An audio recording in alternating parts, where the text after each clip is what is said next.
Түнгі 12-лер шамасында Айдос достарымен бірге көшеде серуендеп жүрген еді. Күтпеген жерден Асхат қараусыз қалған ескі мектепке барайық деп ұсыныс тастады.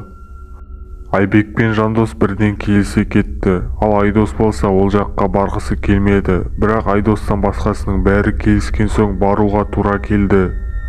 Сөйтіп олар 4 бала болып ескі мектептің ішіне кіреді. Іші болса қап-қараңғы, ештеңе де көрінбейді.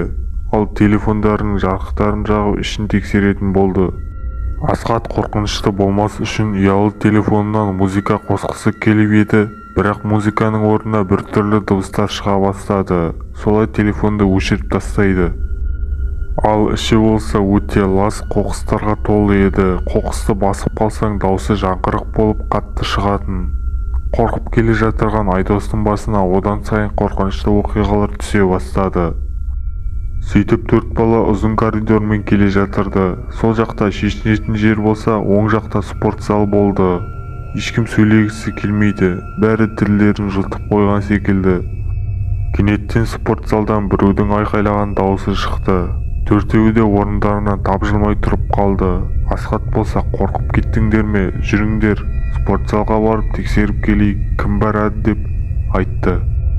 Айдос ішінен Асхатты танымай қалды. Көп сөйлемейтін тұйық бала ескі мектепке келгенде ашылып сөйлей бастады. Бұл Айдосқа біртүрлі көрінді.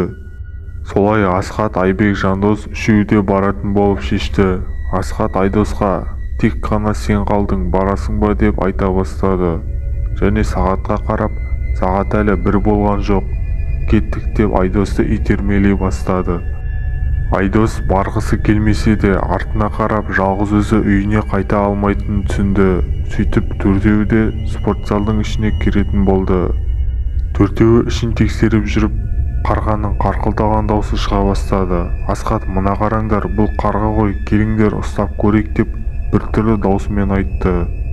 Асхат өте біртүрлі болып көрінген соң Айдос пен Жандос бұл жерде тексердік, енді үйге қайтайық деп жалына бастады. Айбек те оларға келісе кетті.